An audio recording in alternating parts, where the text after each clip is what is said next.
Hey everybody, hopefully your day is going well.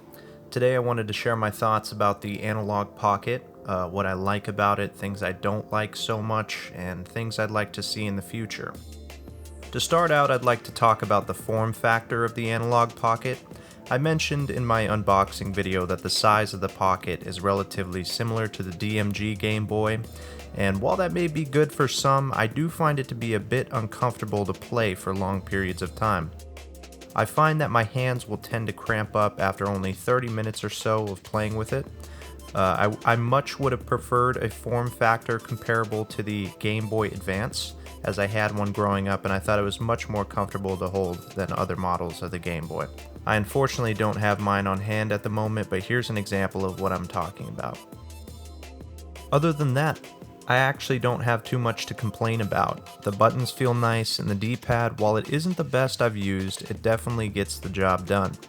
This device is incredible. I've had an absolute blast playing all the physical games I had growing up on this thing.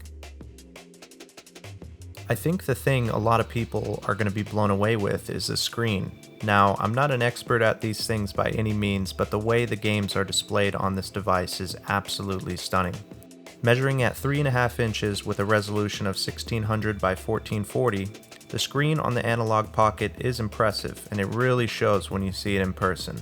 One of the cool things about the Analogue Pocket is you are able to customize the display filter on Game Boy games and Game Gear games as well, while in handheld mode.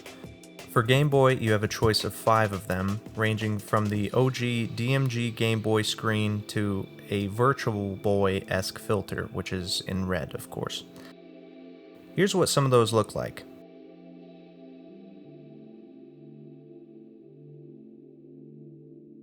Another great addition to the Analogue Pocket is the option to use save states, which is great if you are playing games that don't have save features on the actual cartridges.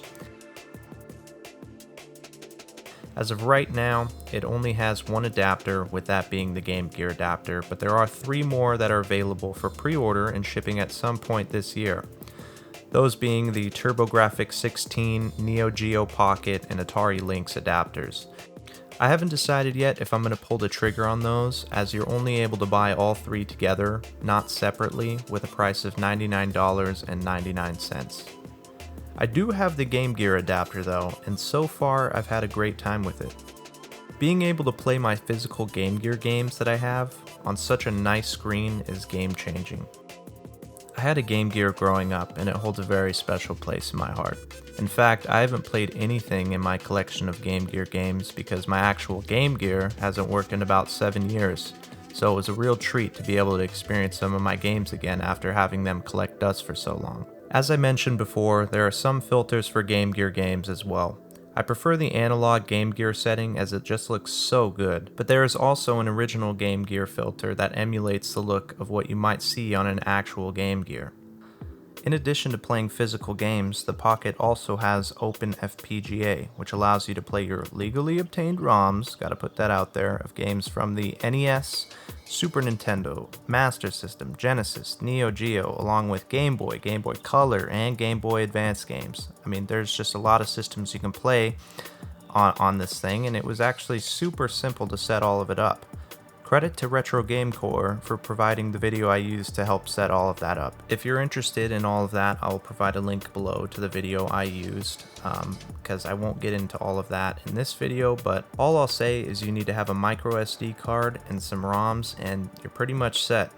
Now, there are a million of other options that are far more affordable than the Analogue Pocket that you can do these sort of things on, so I figured I should mention that, but in my opinion, it's definitely worth it if you have a collection of physical games you are looking to play again.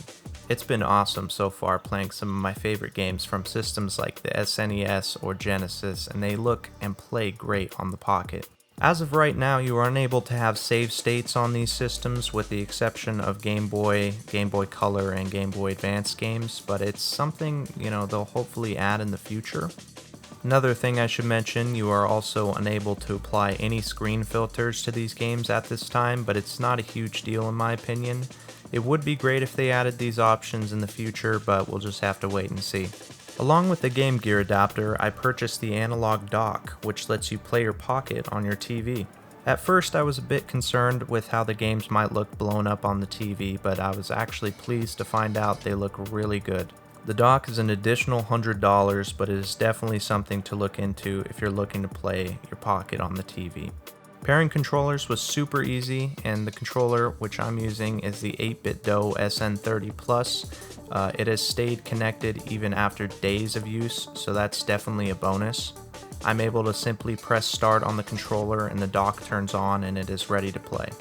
If you're looking to get a dock, definitely consider getting one of these controllers, as I've had no problems thus far, although I'm sure any Bluetooth controller would work just fine, but you can also play with a wired controller too if you like.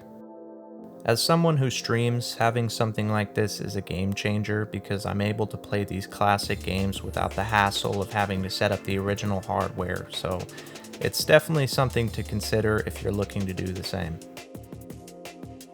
Overall, I think the Analogue Pocket is an incredible device, and it's one of the coolest pieces of tech I own currently. There's things I haven't touched on yet, like the digital audio workstation Nanoloop, which I'm super excited to get into and make some jams, but I'll have to save that for another video. I figured I should also mention that I haven't used the link feature either to play games with friends, but I've heard some good things about it. If you are looking for a way to play some physical Game Boy or Game Gear games, this is definitely a great way to go.